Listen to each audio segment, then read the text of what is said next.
here at the AAPS Annual Meeting in San Antonio, and I'm at the booth of one of the world's leading contract development and manufacturing organizations, Vetter. Vetter is headquartered in Ravensburg, Germany, and right now they've recently opened up a clinical development facility in Chicago, Illinois. Today we're here with Troy Carpenter. Troy is the president of Vetter Pharma International USA. He's in charge of U.S. sales. Troy, before we talk about the Chicago facility specifically and your U.S. business, can you talk to us about what Vetter does and who your customers are? Sure. So Vetter is a CDMO, a contract development and manufacturing organization. We specialize in pre-filled syringes, pre-filled cartridges, our dual chambered systems, and liquid and lyo vials. We've been in business for about 25 years as a dedicated contract manufacturer. We have about 3,000 employees, both in Europe and the United States. And that's a little bit about an overview of our business. As far as our customers go, we work with small and medium and large customers. We don't exclude anybody. We're lucky enough to work with the top 10 out of 10 pharma and biotech customers, as well as many of the top 50 customers. So tell us about Vetter's seamless support for parenteral drug products from preclinical development through phase 3 and commercial manufacturing. Yeah, so it's really important for us to have integrated services from preclinical through clinical, validation, commercial, and even life cycle management. So that's a very important goal of ours. Really the way we accomplish that is by the way we set up our company. So we have 3 business units, Vetter Development Services, that takes care of all of the services from preclinical through the handoff to commercial. Then we have Vetter Commercial Manufacturing, which obviously takes care of all of our commercial business, commercial manufacturing, so that's our second business unit. And then Vetter Packaging Solution is closely linked to Vetter Commercial Manufacturing. They do all of our secondary packaging. They also get involved in lifecycle management projects. If we were talking about a safety device, possibly an auto injector, a pen system, something like that. Now I'd be remiss if I didn't at least mention our project management and process implementation teams. Both of those teams are extremely important in really being able to provide the services sort of end to end and see the projects from beginning all the way to commercial. So can you tell us about what Vetter does specifically at the Chicago site and how you Sure. see this growing in the U.S.? At the Chicago site, we're in Skokie, which is a little north of the city. We have about 50 employees that run the site. We have about 27,000 square feet that make up the facility.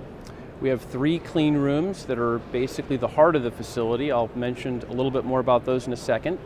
We have, of course, all of the peripheral type services around running the facility, a micro lab, a chemical analytical lab, compounding room, material prep, all of the things it takes to run the facility. However, the heart, like I said, of our facility are our clean rooms. So in clean room 1, we have a fully automated Bosch vial line. That vial line will do 10,000 liquid vials and 6,000 lyophilized vials. It's designed as a very low loss, high yield line. So we think that's really important. It's kind of the workhorse of the facility. It does a lot of the phase 1, phase 2 projects.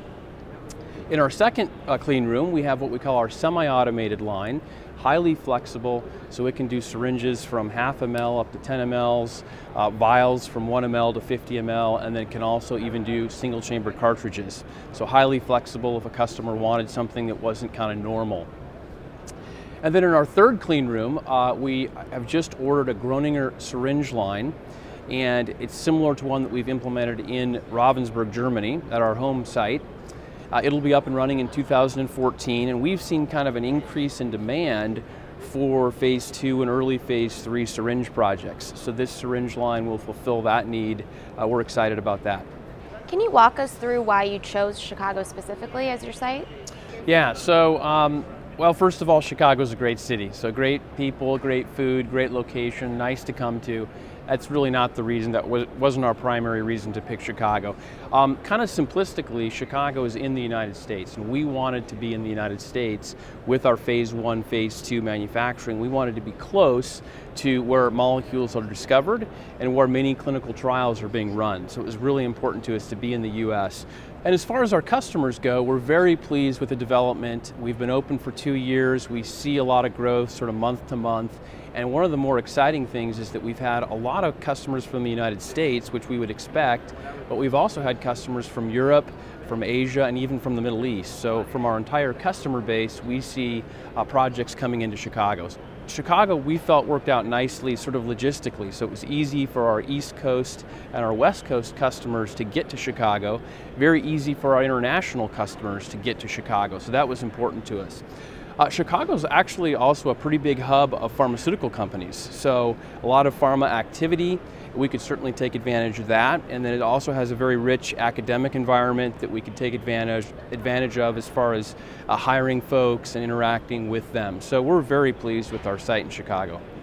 Are there different issues with early stage manufacturing of drugs versus commercial manufacturing? Absolutely. So there's a lot of the same issues, but there are different issues. Probably the first different issue is that in early stage manufacturing, we tend to act as consultants a little more. So we consult our customers on things like, what process do they want to implement, what type of primary packaging material might they want to look at, what type of suppliers should they be looking at. So that's a little bit different than commercial. Usually people kind of know where they're headed when they get to the commercial manufacturing stage.